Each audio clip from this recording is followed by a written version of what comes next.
আপা আর কখন আসবে না, আপা ইজ গন ফর এভার। এই হাসিনার এটা সবচেয়ে ভালো ছিল সবগুলোর মধ্যে। এটা দেখতে সব থেকে সুন্দর, আবার মানে এটার মিনিংটা সব থেকে মিনিংফুল হয়েছে আর কি, যে গতবার হাসিনা অনেক কিছু করেছে আর কি, আমাদের উপর অনেক অত্যাচার করেছে, সবগুলো আর কি একটা দিয়েই বোঝা যাচ্ছে অনেক সুন্দর করে। ফ্যাসিস্টবাদদের জন্য এটা একটা মিনিংফুল অর্থ বহন করবে। 5 আগস্টের পরে হচ্ছে আপনার যে এটার প্রতি হচ্ছে মানুষের আগ্রহ ছিল বেশি।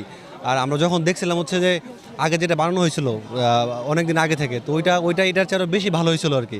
সো ওইটাই মূলত দেখতে আসছিলাম। তো যখন দেখলাম হচ্ছে 2-3 দিন আগে আগুন লাগাই দিয়েছে, তখন আমাদের কাছে খারাপ লাগলো।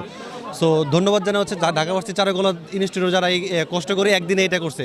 মেবি 12 তারিখ রাতে হচ্ছে পুরাই দিছিল, তো 13 তারিখ শুধুমাত্র একদিন টাইম পেয়েছি। একদিনের ভিতরে এত সুন্দর একটা কি বলে এটাকে ফ্যাসিস্টের মুরাল বানাইছে। তো ওইটার চেয়ে ভালো হয়েছে আর কি, মন্দের ভালো, তবে ভালো।